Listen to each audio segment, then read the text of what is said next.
For a while now, this picture has been floating around on the internet. You've probably seen it by now.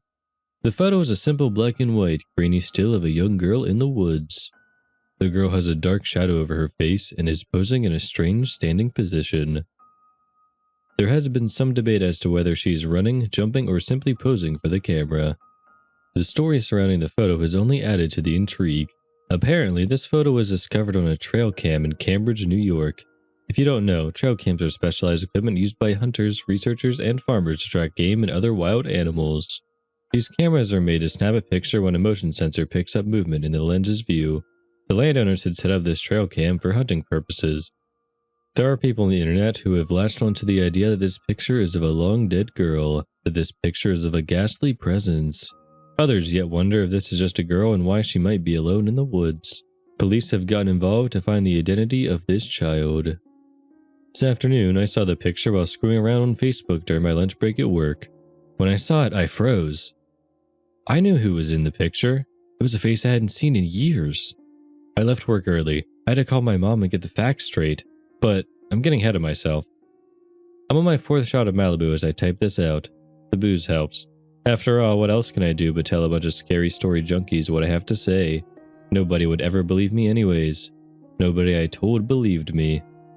I'm rambling again. I'll take it easy on this sauce until I finish. My name is Rebecca, but everyone just calls me Becca these days. I grew up in Coila, a small township within Cambridge, New York. Compared to the hustle of my current home in Manhattan, Coila was a hole. I'm pretty sure more people live in my apartment building than lived in all of Coila. My best friend was Zoe. Zoe was fun, brave, and so adventurous. God, I haven't thought about her in years. You'd probably say Zoe was my first love. Of course, at our age I was too young to see it that way, but isn't that how you always see friends from the past? They were a grainy photograph in your mind's eye, a caricature. You remember all of the good and ignore the bad. I was 12 years old on the last day I saw Zoe.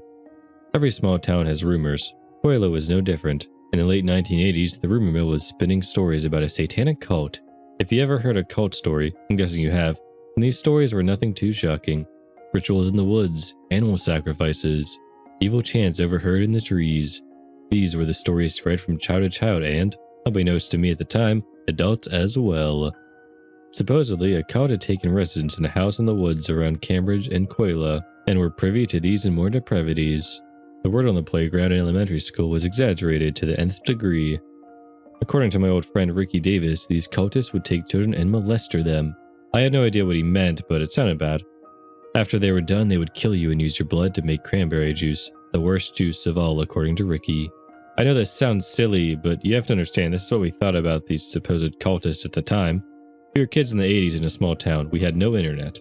We were much more sheltered to the realities of the world than today's kids. If I'd had even a clue as to what was really out there. I'm jumping ahead again. Back to Zoe. I met Zoe about a week before kindergarten. Her family had just moved from Manhattan to settle in a quiet community. The house they settled on ended up being right across the street from my house. Being the same age, Zoe and I became fast friends. We stayed over with each other, ate dinner at each other's houses, and did virtually everything together. By first grade, our parents would joke that they shared a pair of daughters. In the summer of '89, we were both 12. It was a summer between 5th and 6th grades, a big year.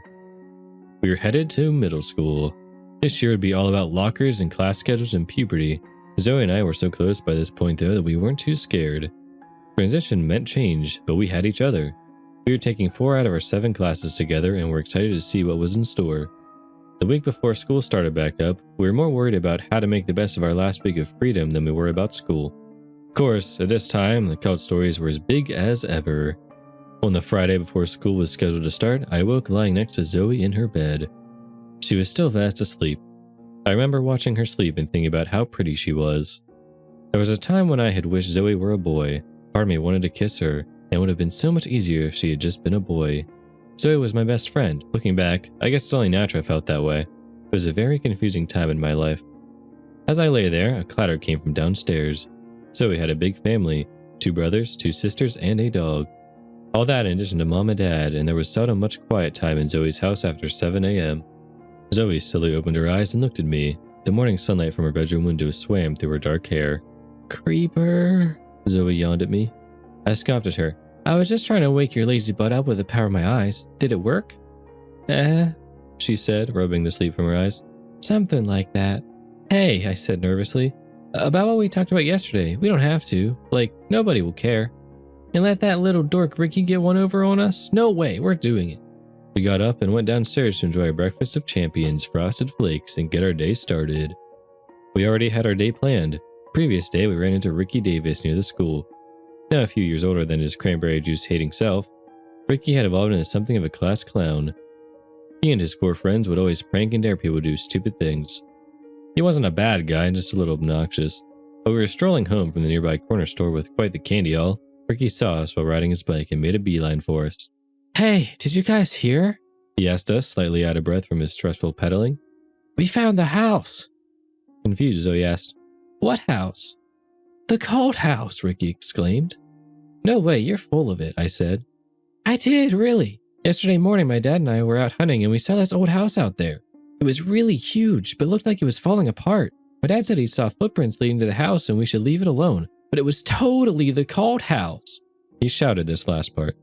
Zoe eyed Ricky skeptically. So you saw some old house and it's just supposed to be the cold house? I don't buy it. Think about it, Ricky pressed. An old house in the woods, lots of footprints? It has to be the cold house. You guys have to check it out. Ricky seemed thrilled by the concept. I was a little more weary. You want us to go out to some nasty house in the woods and waste our time making you look stupid when it isn't the house? No thanks. He snickered.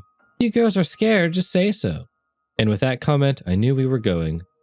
Zoe was a lot of things. She slacked on homework. She didn't like to do her chores.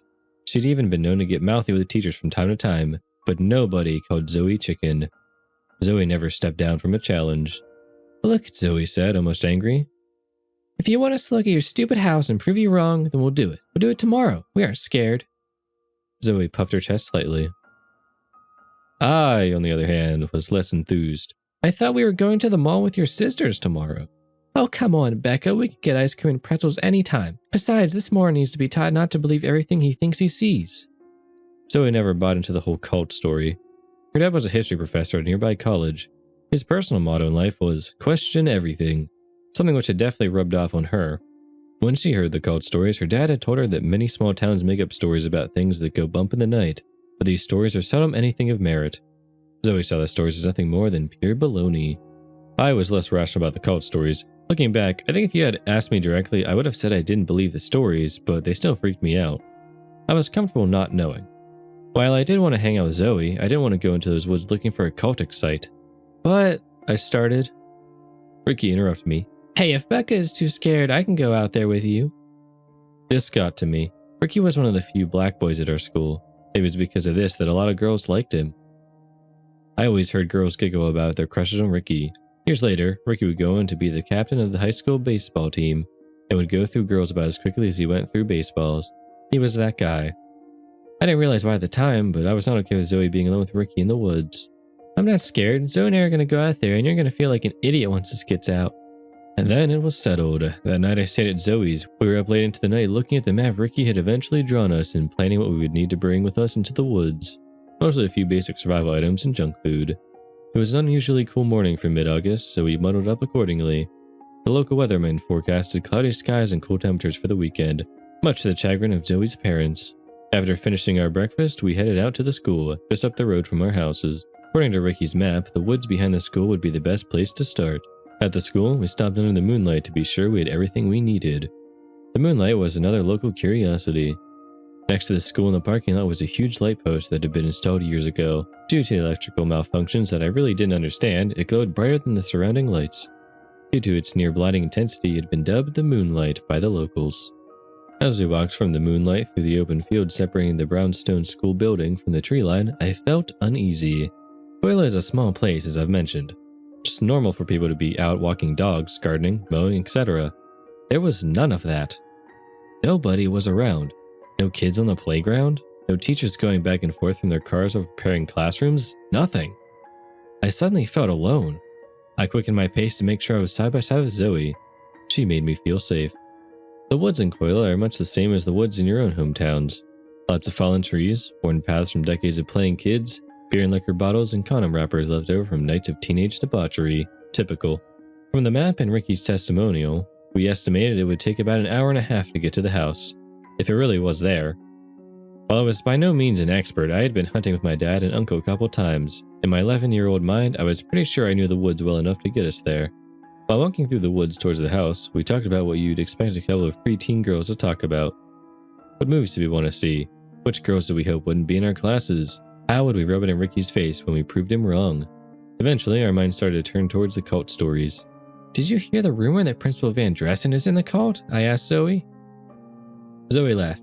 Yeah, and so is the librarian, and the janitor, Mr. Nick. My dad, too. Really? Your dad? I laughed. Who said that? That bitch Lisa. She had the nerve to say it to my face. She said the only reason I have a nice house is because my dad is in the cult. Forget her. She's just jealous because her mom is a waitress. Ouch, Bex. That's cold. We both burst into a fit of hysterics. In our minds, if there really were a cult, none of these people would be in it. Every few months, a teacher would give someone a bad grade or a write-up, and within hours, that teacher was suddenly the cult leader. Rumors would spread for a while before a new target was eventually found. This is what really made the cult stories so scary. The fact that anyone could be in it. There were always rumors being spread. If stories were to be believed, just about everyone in town had been a cultist at one point or another. If a cult really did exist, it was formed by everybody and nobody. About an hour and 40 minutes in, I realized the force was subtly changing. Gone were broken paths and the abandoned refuse of our elders. I noticed how clean the area was. Not just free of trash, but free of typical forest debris as well. It was as if the area had been picked through numerous times for firewood. Twigs, sticks, leaves, most of these things were just gone. I was just about to tell Zoe when, Jesus, he was telling the truth. It took me a moment before I realized what Zoe was talking about. Ahead through a clearing was a structure. Wordlessly, we walked forward to get a better look. The house was not as large as I had pictured. From Ricky's description, I imagined this huge sprawling mansion. What we saw, while large, was much more modest than my imagination had led me to believe. The simple 2-story house seemed to be only slightly larger than my own house. The windows that weren't boarded up were long since shattered. The color seemed to have once been a pale blue, but much of the paint seemed to have chipped away, revealing splintered wood. There was no front door. It looked a lot like the old house from Leave It to Beaver, if that house had been abandoned for decades. In front of the house was a large fire pit. Well, damn, Zoe said. Yep, I responded. Well, he was right. What do we do now? I guess we can go inside and look. It looks like the cultists aren't home, she smirked. Zoe, we came. We saw it. It's really here. Can't we just go? This is really freaky. No way, we came this far. We at least need to find a souvenir to prove we did it. Maybe you're positive nobody is here, but I'm not. I could feel my heart pumping. I couldn't explain why, but I was terrified. Every adult had always told me the stories of a cult house out in the woods were just stories, but here it was. Part of me was afraid that at any moment someone would jump out and grab me or Zoe. Damn it, Bex, I didn't hike through the woods for nothing. If you want to sit out here like a baby, fine, but I'm going in. She turned away and started into the house. As I stood there and watched her walk away, I felt my dread deepen. I was afraid of being alone, but I was more afraid for Zoe. My best friend was going into certain doom and couldn't stop her. I wanted to cry. Zoe, please, I shouted. Zoe stopped and turned around and looked at me with anger in her face. I felt a tear run down my cheek. I'm really scared. Please? I trailed off. Zoe saw the look in my face and sighed. Her face softened. She looked back at the house towards the porch. Sitting on the porch was a smooth black stone. Hey, look at this, she said as she bent over to pick it up. Do you know what this is? No. I wiped the tear away. This looks like a pretty good souvenir. Let's get going, Bex. I smiled, relieved as Zoe walked up to me. She pulled me into a hug and apologized. I felt her warmth against me. It felt good. For a minute, we just stood there, embraced.